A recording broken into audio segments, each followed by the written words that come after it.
ಚಂದ ಮಾಮ ಕೈ ಚಾಚಿದ, ಬಾರೆ ಎಂದು ಗೋಳಾಡಿದ, ಇವನ ಬಿಟ್ಟು ಹೋಗಲಾರೆ ಹೂ ಎಂದಳು.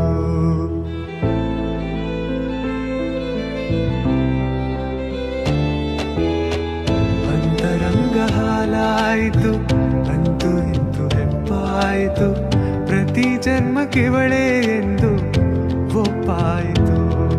ಅಭಿಮಾನಕ್ಕೂ ಇವಳೇ, ಅನುಬಂಧಕ್ಕೂ ಇವಳೇ, ಅನುರಾಗವೂ ಇವಳೇ.